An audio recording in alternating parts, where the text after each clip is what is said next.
I'm going to start the event now.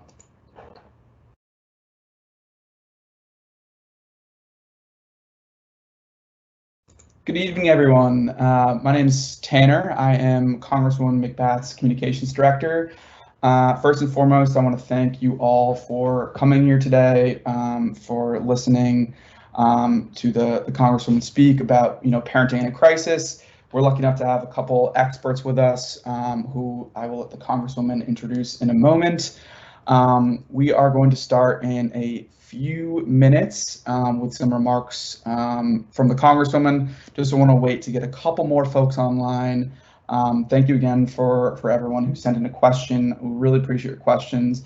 If at any time during this event you'd like to ask a question of our experts or of the Congresswoman, please, there's a Q&A box on your screen. Please feel free. We'll try to get to as many questions as we can during this event. And again, I just want to thank you all for joining. And now, I want to take a second to introduce Congresswoman McBath. Congresswoman McBath, I'm going to make your line live right now. The floor is yours. Well, thank you, Tanner, and good evening to all of you. And thank you for joining me tonight. And thank you for joining in the shadow of such difficult and unprecedented times. And before we begin, I just kind of want to take a moment to address the events that have over the last couple of weeks. Our country is hurting, no doubt. Over 100,000 of our American citizens have died due to the pandemic, and 40 million are unemployed. And protests have broken out all across the country. I am completely heartbroken. I'm heartbroken about the pain that so many of our communities and the country are living in every single day. I know that parents from across America, parents like yourselves, parents like me, remain sick with worry about the safety of their children. And I feel that anguish. The most important title I've always said is that I will always be, no matter what you call me, no matter what titles I hold, the most important title I will ever hold is Jordan's mother. And as a mother, as Jordan's mother, I am heartsick. I hurt for every parent who's lost a child, every child who's lost a parent, and every individual whose life has just been taken far too soon. And we honor their memories with an unwavering determination to create a better future for ourselves, a better future for our children. Now, this work is not easy. Repairing the psyche of America will not be easy. And every American has a role to play in transforming our aspirations into real, effective change. But I have no doubt that with empathy and resolve, we can create a better future where peace and justice drive out hate and violence and despair. A future where love and compassion overcome pain and vitriol. A future filled with faith and with hope as we try to build a better world. Right now, I know that many American families find themselves watching these events unfold in what we consider a new normal. Parents are feeling very anxious. That uncertainty is natural, and it's to be expected. Schools remain closed, summer camps have been canceled, and many parents find themselves as full-time employees, full-time teachers, and full-time caregivers. Mothers and fathers, they're asking themselves, what am I going to do during the summer without childcare? And, how am I going to work and look after my children? How am I going to ensure that my family is getting the support that they need? And how am I going to stay sane during this time? These questions, they are expected. Parenting is no easy task, even without the threat of a pandemic. I know mothers and fathers are working as hard as they can around the clock to provide a sense of normalcy for their children and their families, and to ensure that everyone in their families is getting the care that they need. Americans everywhere continue to face extraordinary challenges. Some may know someone who has become sick or passed away by the pandemic. Many may know one of our heroes on the front lines of this crisis. The healthcare workers, our doctors, our nurses, or first responders who are putting their lives on the line every single day in our community to keep us safe. There are a few who may be deemed as essential workers who continue to be critical to our nation during this pandemic. They are the farmers, and they're maintaining our food supply, the grocery store workers keeping our stores open, the delivery drivers and postal workers ensuring that Americans are receiving the goods that they need. Your work is now compounded by the threat that this pandemic poses, and your sacrifices for our communities do not go unappreciated or unnoticed. This evening, I have gathered experts to help provide guidance and answer questions concerning the challenges that have risen during this very difficult time. I hope that this webinar can help make parenting just a little bit easier for you. As a mother, I know that there are times when it feels like you just can't seem to get it right. But I want to assure you that you are appreciated by your families and by your community. In a moment, we will hear from Dr. Laura Dilley, who is a child and adolescent psychologist and the president of the Georgia Psychological Association. And she will give a very short presentation that provides guidance and strategies to help parents cope with this new normal. We're also joined by Erin Chadwick, who is a college counselor and a past president of the Georgia Association of Collegiate Registrar and Admissions Officers. Erin and Dr. Dilley will join me in answering questions from many of you that are attending this webinar, and I want to express my gratitude to our experts for joining us on this call this evening. I sincerely appreciate you lending your time and expertise to make life just a little bit easier for the parents and the families in our community. I also want to encourage you to stay connected with my office in the days and the weeks to come. My staff in Washington and the Sandy Springs office in the district are available by phone and email to answer your questions, to listen to your concerns, and to continue the work of the people of Georgia's 6th District. And now at this time, I give you Dr. Dilley. I will turn it over to you. Well, thank you. And thank you for inviting me. And I want to particularly thank Representative McBath and her staff for arranging everything. And also, I want to welcome the parents and caregivers who are listening. You have been working overtime the last few months, and I want to talk a little bit more about this summer and parenting during this stressful summer. Next slide. And not only have we been experiencing the first pandemic of our lifetime with COVID-19, but in recent weeks, we've also been thinking about racial injustice that's going on in our country. These are stressful events. They're unusual and they're difficult, but I want to talk a little bit today about how to help ourselves and our kids be resilient. Next slide. And if you're feeling stressed, you are not alone. A Harris poll was conducted through the American Psychological Association of over 3,000 U.S. adults in the beginning of May, so right in the middle of COVID, and it was looking at stress levels.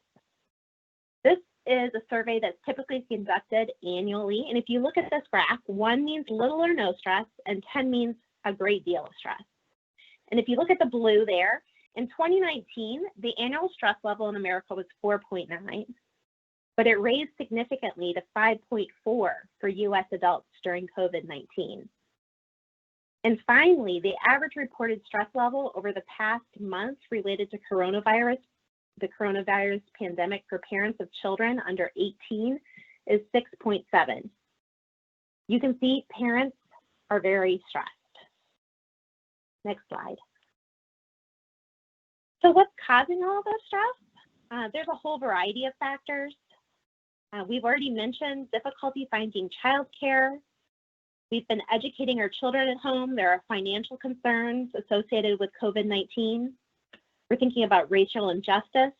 We're thinking about the health of our loved ones, missed events like graduations and vacations, and differences of opinion on how to handle COVID-19 procedures. I'm sure some of you within your households and families have experienced this, where there are differences of opinions on how best to social distance. This can be stressful to navigate. But underneath all of these things are many, many emotions. And they're not wrong or right emotions. It's really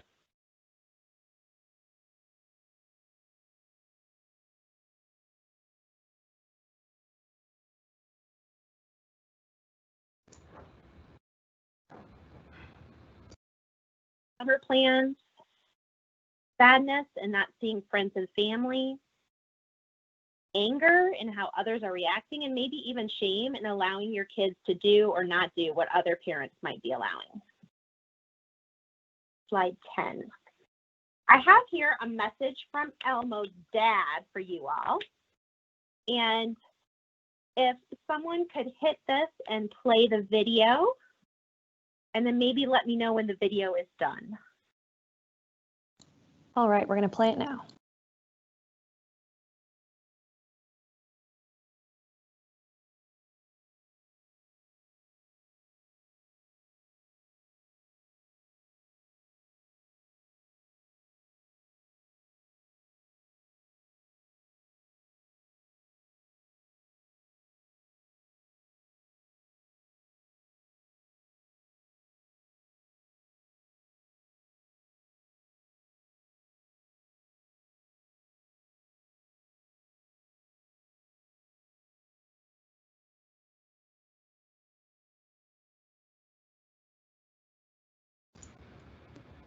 Whoops, sorry about that, everybody. I'm not sure we had sound on that.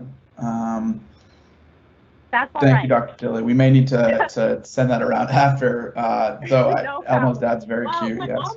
Elmo's dad would have told you is that you need to take care of yourself. And I think that you could have all related to Elmo's dad getting interrupted many times by Elmo while he was trying to get some things done.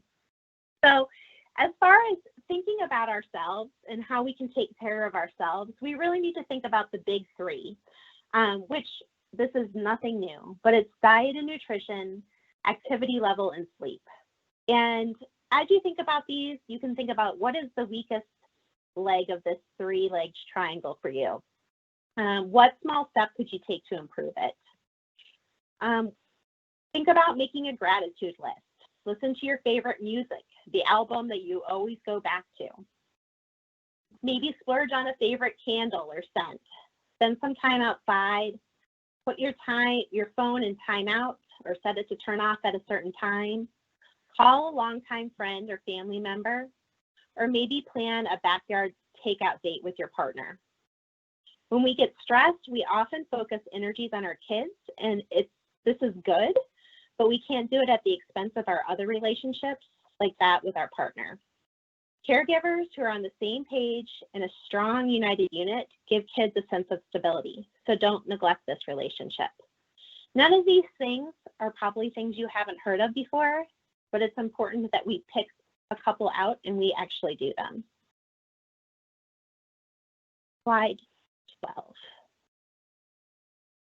So parents are clearly stressed right now. What about kids? Well, kids are going to take their cues from us. And if we communicate stress, they'll be stressed. It's not just our words that communicate stress to them, but also the tone of our voice and our actions. If we let them see that we're panicked, that we don't know who's going to watch them while we work next week, they're going to feel the panic as well. They might wonder, will I be alone? Is anybody going to help find me lunch? We want to try as much as we can in front of our kids to remain calm.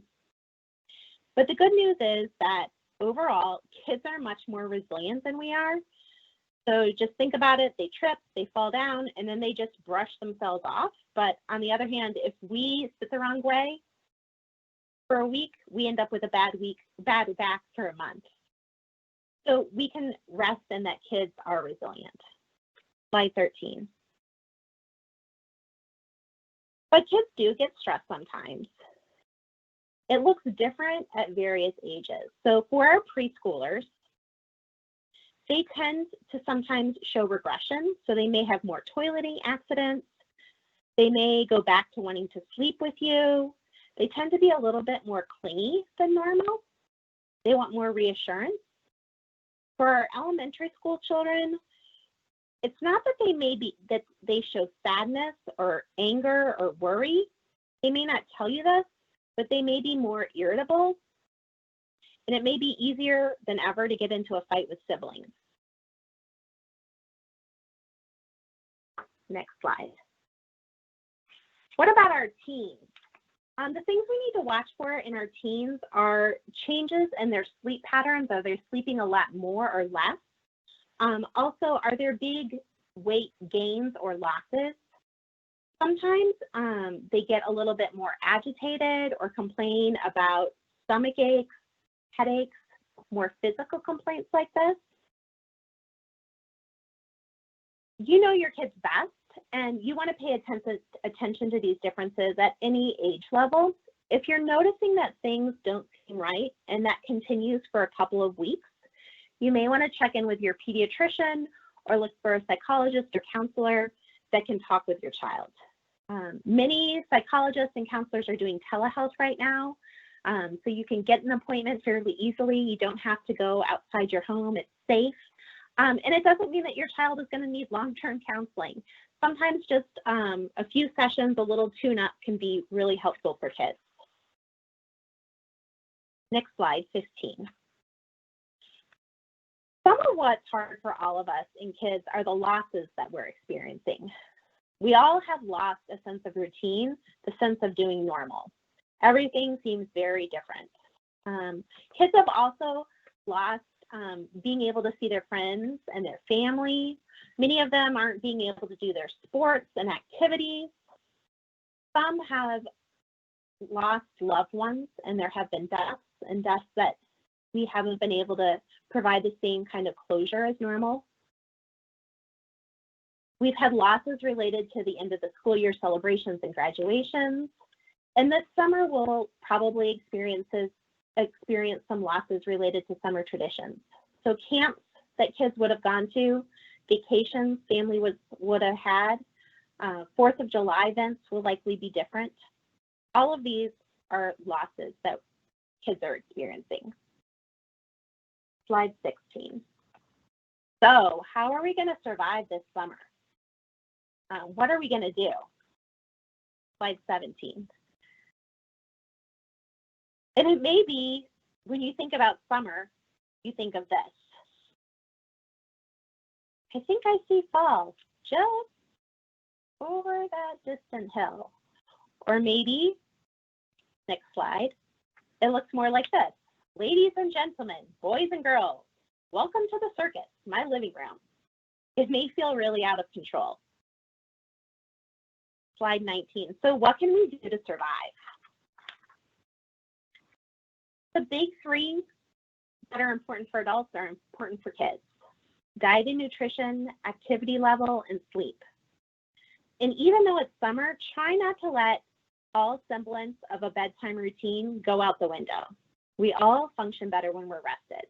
So toddlers need 12 to 14 hours of sleep.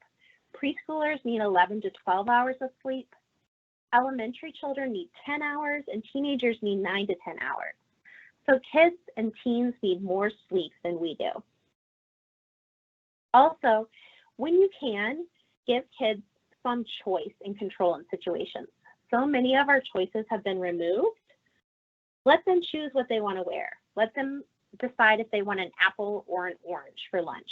Little choices can help give them a sense of control back in their lives. Also, unstructured time is okay. It's okay for kids to be bored. Play is the language of children, and sometimes the best creativity happens when kids are bored. So please know you are not a bad parent if your kids are bored. It's okay. You want to think about maybe making some new traditions this summer. Since we've lost some, maybe this summer start ice cream Sunday on Sundays or Wacky Wednesday or whatever small tradition you create to help your family mark time and have that sense of togetherness. You might also want to find things to look forward to. We all need things to look forward to, and right now it's sometimes hard to find those. Try to put a few fun things on the calendar, even if they aren't as grand as usual. I remember the first time I got on the highway after being quarantined for a couple of weeks, and it was so exciting. So it does not take very much these days. You may think about scheduling some one-on-one time with each child, because even though we're home a lot, we're sometimes very busy and not able to give a lot of quality time. So scheduling 10 to 15 minutes with a child can be great. Let them know it's just for the two of you. Maybe it's a trip to the grocery store. Maybe you let them pick a game for the two of you to play together. This summer might be a time to try new skills at home. And also, there are going to be difficult times. Identify what those pain points are. So, for example, if every day at 4 p.m. a fight breaks out between your kids, deciding which TV show to watch, maybe create a schedule for who gets to choose the television show each day. We can't schedule every moment and create a system for every moment, but for those real pain points, it might be worth it. Slide 20. So here's a calendar with just a few examples. Maybe you're going to go and have a Taco Tuesday tradition this summer. Or you're going to put some things on the calendar, like you're going to build up to a picnic, and you can talk about all week what you're going to make for your picnic and what ingredients you need to make. Things to look forward to. Also, maybe you're going to schedule some time with mom, and it doesn't have to be a long period of time or something really elaborate. It can just be letting your child take the lead, and when they're playing, just state out loud what you see them doing. Oh, he's going up the fire ladder. Oh, he's sliding down. And just narrate whatever play that they're doing. That really helps them feel like they are in the lead and that you're taking notice. Slide 21. Pinterest is full of mini ideas. So there are summer bucket lists you could make. Or maybe you're going to make a schedule that has things that are fun and some chores on one side. And during the day, the child is going to move all of them from the to-do to the done side. And maybe they can have some choice in deciding when those things happen. Don't worry if something like this only works for a week or two. That is often the case. The novelty often wears off. So you may have to come up with a couple different varieties over the summer. But don't make anything too elaborate. And know that you're not doing anything wrong if it doesn't work just as you see it on the internet. Slide 22. And for teens, we want to try and offer them choices and options too. They're going to be on their phones, no doubt. But try and develop those rules together of what that looks like. Teach them the art of compromise. So you might say, well, I hear you saying you want electronic access 24/7. And I want you to have no more than an hour. And then the magic words are, let's think of a compromise. So you're trying to build it together. We're going to do this together. Let's think of what we could do. Let's think of how we could go from here. Another idea would be to have a family mealtime. It may not be possible every day, but if you can do a few meals a week, that would be amazing. It's a good time to talk to one another, and the rule needs to be that kids can't have any electronics, and the hard part is neither can adults. There might be a TV show or movie that you could watch together, and this can bring up good topics for conversation. Slide 23. But one of the most important things to remember is to manage your expectations. Sometimes SpaghettiOs are good enough. Be gracious to yourself. So just some general guidelines about talking with children about difficult topics. Remember, we want to be developmentally appropriate, so I'll tell you a little bit more about that in a minute. Let your children's questions lead you. This is especially important for preschoolers and elementary kids. Find out what they know first before you start sharing a lot of information that maybe they didn't have questions about or they weren't ready to know about. With your preteens and teenagers, you may want to bring up topics. You may want to bring up the topic of race. They're hearing things, and we want to be able to shape how they're thinking. Be curious. Ask your children why they're saying certain things or what they want to know. So, for example, if a child makes a racially inappropriate comment, maybe she says, "She's weird. She has a weird color skin." Ask why they made that question. Where did they hear it? Be curious. Once you learn what they're thinking, then you can make a matter-of-fact statement like, well, I think it's important to have friends with different colors of skin. I like to have friends with different colors of skin. For children, you want to watch their play. A lot of times their play will let you know what they're thinking about. So they may be putting masks on their stuffed animals and talking about going to the doctor. And this may give you ideas about what they're thinking about and what you may want to enter into. As far as television and media exposure, all of us need to limit our media exposure. Young children and school-aged children should not be watching anything violent in particular. So those young children and school-aged children, we really don't need them watching violent things. We all need to have hope. We need to communicate that things are going to get better for our kids and that one day you think things will improve. You can be realistic that it won't be this week, but do try and portray hope. And then find ways that children can participate and help. So for young kids, they love to color and make cards. Who can they support? For teens, where can they help? Can they make masks? Can they maybe do some kind of summer work to make money to support a foundation or a cause? Slide 25. And then just a little bit more about developmental appropriateness. First, you know your children. Be honest in your answers and don't be afraid about needing to do just the right thing. These conversations are ongoing. It's not like you have one conversation about COVID-19 or racial injustice and then it's over. So you don't have to get it exactly right the first time.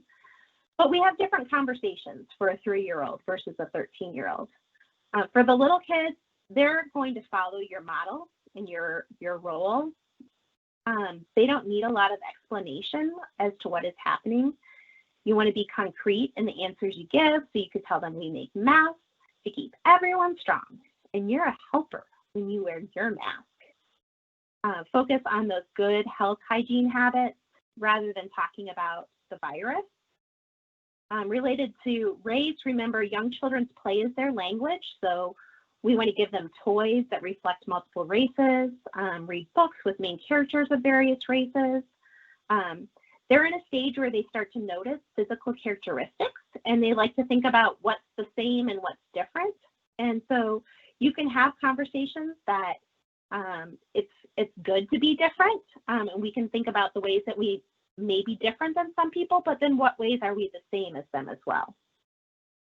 It's also not uncommon for them not to understand racial identity constancy. So they may not understand, or they may ask, like, Will I always be white, or is this going to change? You might hear that kind of language and when they're talking.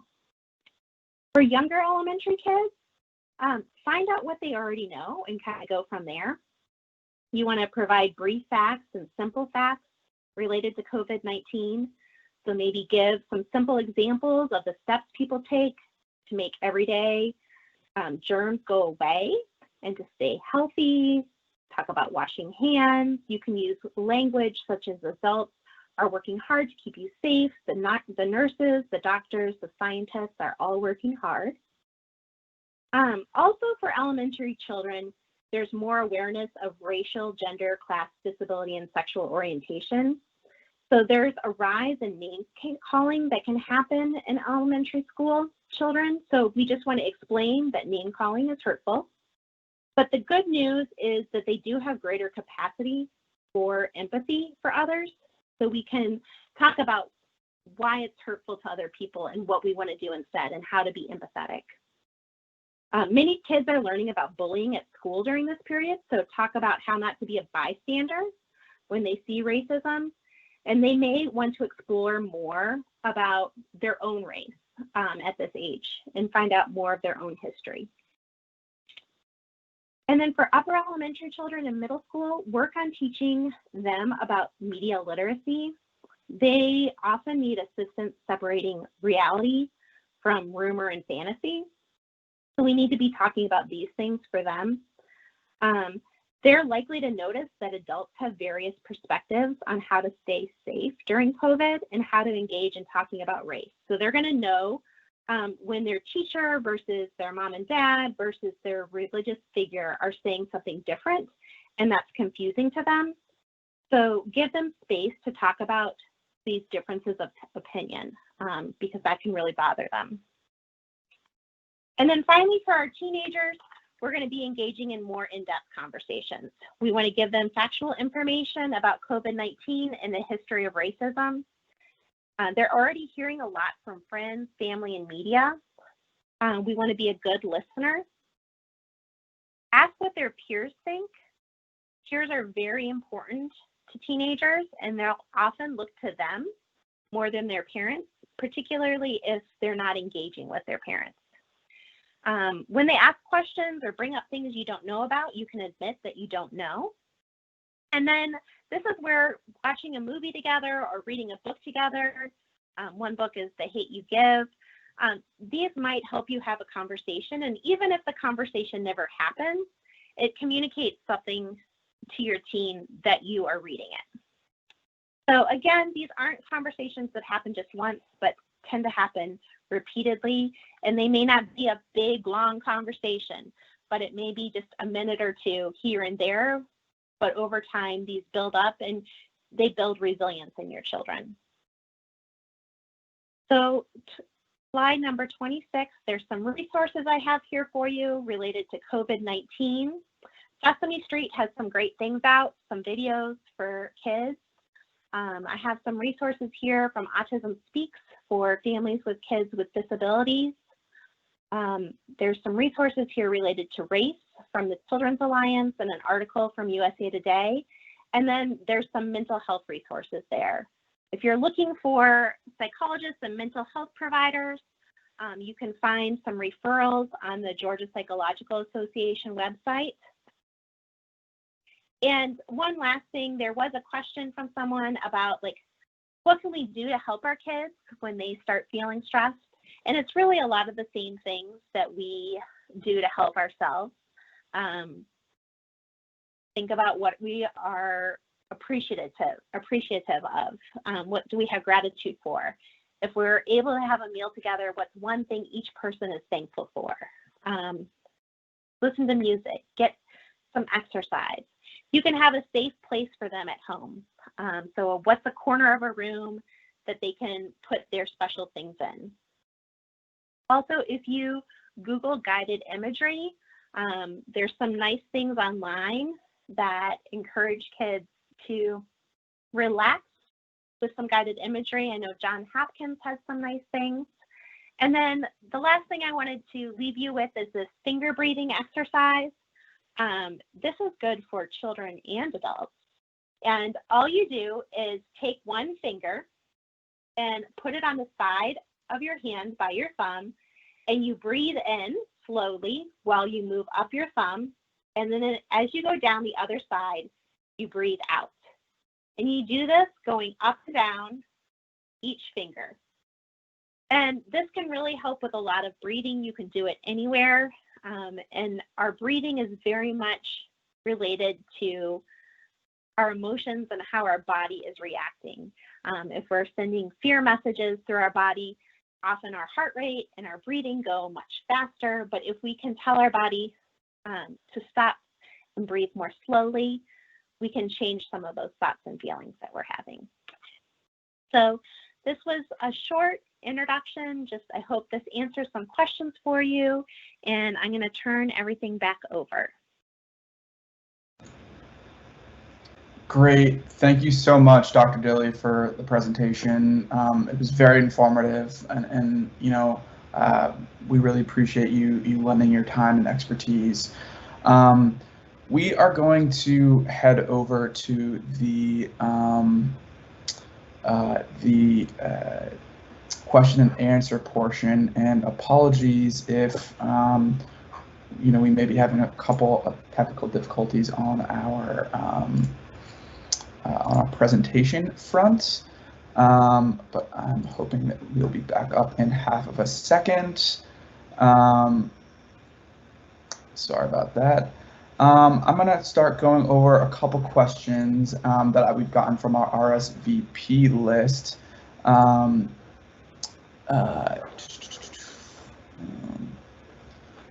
right. The first question I have is from Holly. I feel like I have 3 full-time jobs, and I am worried I am failing at all of them. My children are stressed because I am stressed.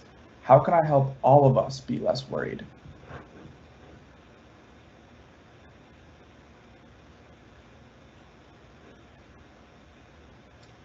Dr. Dilley or Aaron, yeah, sorry about that. Sure. Go ahead. I'll answer. I think that, for one, I think that we have to have realistic expectations for ourselves. And during normal times, what we're able to accomplish is one thing. But I think we sometimes need to look at what we're trying to accomplish now. The health and safety of our families are our #1 priority, and they're taking a lot more energy than they normally do. Doing our job is taking a lot more energy. So I think that we need to give ourselves grace. It sounds like Holly was feeling like she was failing, but I think that we need to give ourselves credit for what we are able to do. And then I think some of these little activities, not one little thing is going to help totally relieve stress and anxiety, but putting in place a couple of routines, some breathing or some things to look forward to might help prevent some stress and burnout.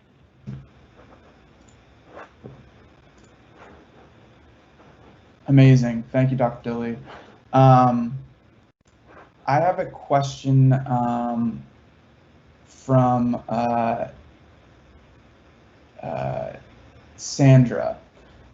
Sandra asks, do you have any ways to keep our youth active, interested, and enlightened while needing space and quiet as we try to successfully perform our jobs? This is Erin. I was just going to say, working from home, my husband works from home. Some things that we have found helpful are allowing our children to do things that they find of interest. So, for example, there's a podcast that Rick Clark, the director of admissions at Georgia Tech, has. It's about a 15-minute podcast. And one of the things he has said since we've been at home is, hey, what are things that your kids really love to do? And what do you see them really kind of enjoying and doing without direction and guidance and instruction? And then what are things that your children are not doing that, maybe you thought they loved baseball, so you were always taking them to baseball practice and driving them, and they haven't even picked up a baseball since they've been home. So really allowing them to find those things and foster and develop the things that they enjoy doing. And personally, I have found that in that time and helping them do those things has in turn given me quiet time. And similarly for the students that I work with, them seeking out a passion or a gift or a talent, whether it be making bracelets or working on a podcast themselves or FaceTiming or whichever appropriate outlet of social media your family chooses to allow your kids to use, gaming tips with the neighbors, or so just things that they enjoy doing, and fostering that may allow you to, in turn, like I said, have a little bit of free time.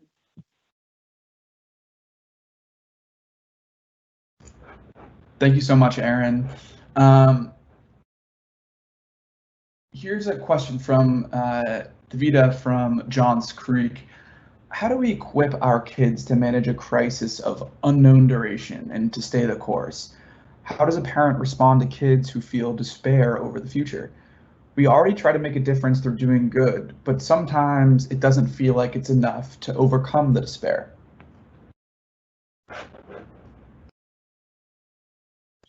That's a tough one. And, you know, someone told me this analogy recently that what we're going through right now, it's like we are signed up for a marathon that we never planned on running.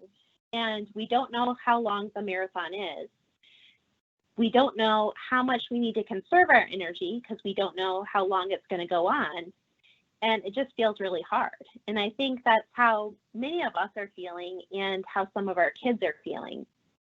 And I think some of this goes back to not having things to look forward to or to have markers that we normally would. And so coming up with a few of those markers, like on July 4th or on July 20th, we're going to do X, Y, and Z. And maybe we're going to have this great meal together. And so we're going to plan it. We're going to pick out what we want to make. We're going to make menus for everyone. So it's a little bit more of an event. Or maybe it's something bigger. Maybe we're going to go and there's a place we can go hiking. But finding some ways that we can look forward to something. And then I think just reassuring kids that one day we are confident that things will be better and that things will go back more to how they were before. So that we're confident that this is not going to go on forever.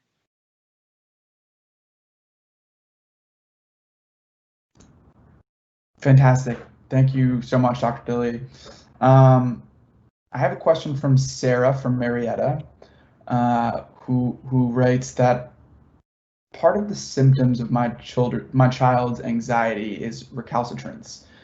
He only wants to passively stare at screens, and he's very lousy and resistant to anything I might suggest, even things he used to love, like riding bikes. How can I implement some calm down strategies with a very, very recalcitrant 7-year-old?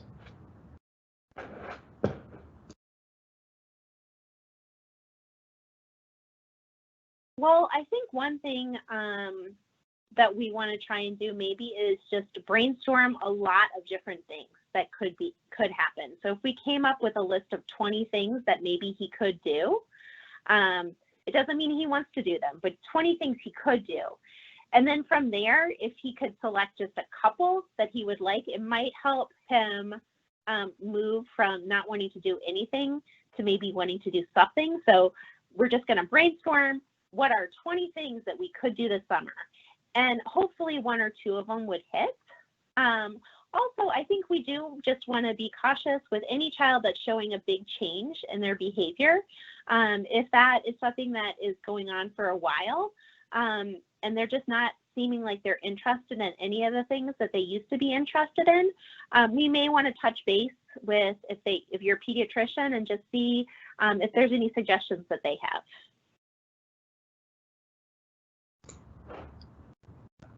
Thank you, Dr. Dilly. Erin, I know you may have mentioned to me before that you have some children of your own. Do you have any strategies that you use when you have some kind of uncooperative children that you find really work? I would say, so my children range in age from 6 to 18, and I have 4 boys. So this has been quite an exciting time in our household. I just want to echo what Dr. Dilly said, and some of her strategies have worked incredibly well for me during this time. Giving choices has been a lifesaver. So all the way from my, youngest to my oldest. So obviously the choices that I give are things that I kind of would be happy with, either decision. That's been extremely helpful. I think one thing is listening. That's something that I have gained during this time together with my family, is asking open-ended questions, because a lot of time I make assumptions on why they're acting a certain way or doing something. But by stopping and listening, it's kind of interesting. So with my youngest, and this kind of goes back to that other question, it was very difficult for me, and still is at times, to get on Zoom calls or to complete work-related tasks during the day. And I found out through a very brief conversation at lunch one day that he really missed center time at school. I would have never thought of something like that. So we use center time a lot in our house, and he thinks it's the most magical thing. So I'll say, oh, it's center time. And he, do you want to do Legos or Lincoln Logs today? And he's like, I'll do the Legos. And so that provides me with, I know I'll get a good 20 minutes of mom time out of that, but then it's also giving him the opportunity to do something that he enjoys as well. So I've just, again, I think asking those open-ended questions, the choices, and then providing them with some type of routine and keeping that, whether we have to adapt it or change it, has been helpful.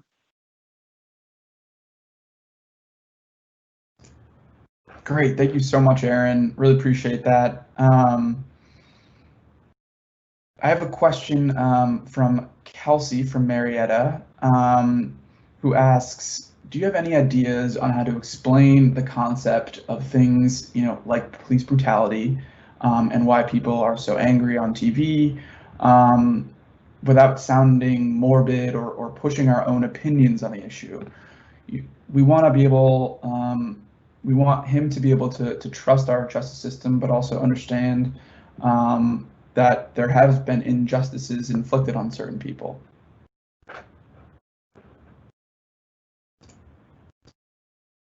I was just going to say, and Dr. Dilly, please feel free to add to this, something that has been helpful for my family and the students that I work with, again, is just asking questions. So how do you think these people feel, or do you know why they're angry, or what do you do when you feel like something is unfair? And then sometimes that leads into talking about particular vocabulary. So empathy and talking about how other people feel, or diversity, obviously making those conversations age appropriate, but those are some things that have been helpful. Yeah, I would agree, Erin. Talking about what are some of the emotions that they might be feeling, and what does anger look like? And just like you said, bringing it back to when the child feels angry, how do they act, and what does that look like? And then I think also in talking about our justice system, I think we can talk about how, a lot of our law enforcement are very good people, and that's most of them, and they really want to do the right thing. And maybe sometimes some of them don't, but for the most part, most of them do. But that is a difficult question. Thank you, Dr. Dilly and Erin. Certainly a difficult question. I actually have a specific question for the Congresswoman. Congresswoman, when you were raising Jordan, did you ever shield him from truths or news of the world, and certain things that may have happened, that were bad or maybe difficult to watch on TV? Did you ever shield him from some of those things to keep him worry or stress free? And how do you kind of feel about that looking back at it? Well, thank you for the question. A lot of it had to do with what was age appropriate for Jordan. When he was younger, of course, there was a lot of shielding of some of the ugliness of the news, things of that nature that I really didn't want him to be exposed to. But of course, being surrounded by other children, and of course you cannot control what other children in other households hear, what they don't hear, what they're exposed to. There would be times that Jordan would come to me as a young child. He would come to me and ask me about certain things that happened in the news or were happening in our community around the country. And I can remember he and I would sit in the middle of the floor and I would just stop whatever I was doing and recognize that these were these moments that I would have to really sit down and try to help him cope with what he was asking me about, especially if it was painful or was tragic. Would stop everything and sit in the middle of the floor, and we would discuss on his level what it was that he wanted to talk about. A good portion of it was me just listening and just trying to, figure out the best way for me to be able to, in his age-appropriate way, understand the tragedy or the scenario. As he got older, Jordan was very, very intuitive and paid attention, a great deal of attention to the news, to the world around him, what was happening within our community. And we would have very deep discussions about the news, very deep discussions about politics. And it got to the point where, Jordan wanted the truth. He wanted to know the truth. He wanted to understand how the world worked. He wanted to understand from my perspective the issues that he was asking about. And so, I found it better to be truthful to him. Even in the times that I tried to shield him, he would say, "Mom, you're not really telling me the truth. I want to know the truth. I can handle it." And so there again, trying to be, as he was older though, definitely trying to be honest and forthright with him, because I understood the only way to really get him to express himself, be honest with me, be open with me, is that I had to be truthful with him. But, of course, in the world in which we're living in right now, I think, as a parent, you have to be candid with your children. You have to talk with them, because if you're not talking to them, if you're not listening to them, if you're not listening to them express what they're afraid of, what they're concerned about, what they're anxious over, they're going to act out those feelings and those anxieties and those fears. And you want them to be able to come to you and express what they're feeling and they're thinking. Of course, they always go to their friends, and they go to their friends with what they don't want to tell their parents. But you always want to have an open relationship, an open dialogue with them where they feel comfortable enough to come to you to get the truth, to understand your perspective. And I think that's very, very healthy. So I would definitely say, based upon the age of the child, that would really deem what's most appropriate and what you say to them and how you say it. And that is what I was able to accomplish with Jordan. I think that each and every child is so completely different, and you have to tailor your conversations and your raising, the psychological raising and dealing with the behaviors and the personalities of the child. Each and every child is different, and so you have to understand the best way to be able to really communicate with your child and listen to them. Thank you so much, Congresswoman.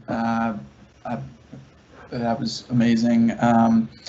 The last question I think we're going to have for tonight before we end this webinar, and just, I want to thank everyone again for joining us and for asking such great questions. And I want to personally thank the experts for lending their time.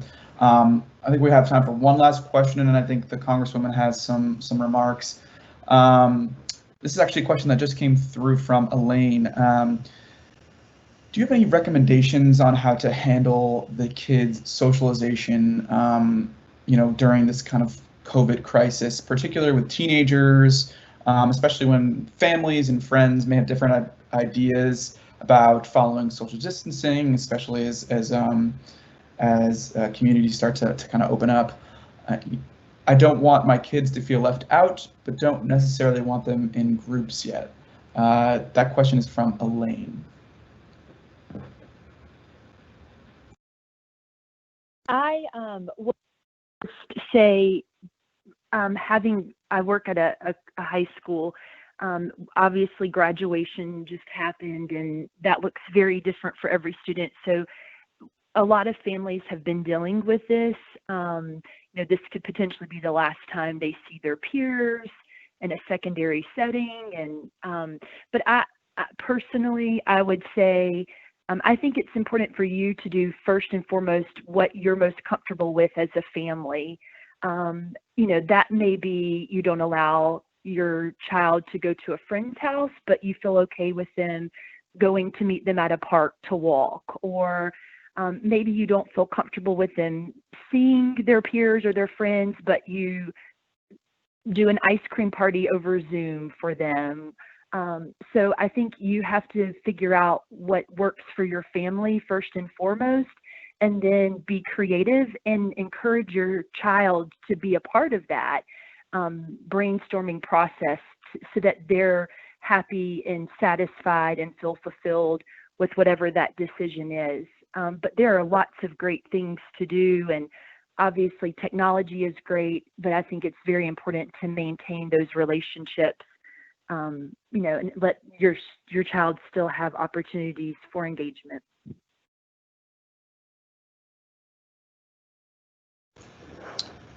Thank you so much, Erin. I will turn it over to you, Congresswoman, for some closing remarks. Well, thank you. I'm so just incredibly thankful for all the very thoughtful questions tonight. And thank you again to our experts. I know that these are difficult and very uncertain times for everyone, but I do want you to know that my office, we are listening to your concerns. I can't not tell you how many people call our office every single day looking for resources. And so I want you to know that we're doing everything that we can to support you, everything that we can to keep you updated. If you want to make sure that you receive continued updates or invites to more webinars that we'll continue to have during the pandemic, this is the best way for us to be able to stay connected and engaged with you. Or if you have any issues with a federal agency that my office is able to help you with, I want to encourage you to visit my website at mcbath.house.gov, or you can give us a call at my district office, which is 470, that number is 470-773-6330. And once again, I do want to thank our experts. Thank you so much for taking the time to really give a sense of great support to our families. And just thank you for everything that you do for our community. And thank you, everyone, again, for joining us tonight. Please continue to stay healthy, continue to stay safe, and I pray that God blesses you all. And good night.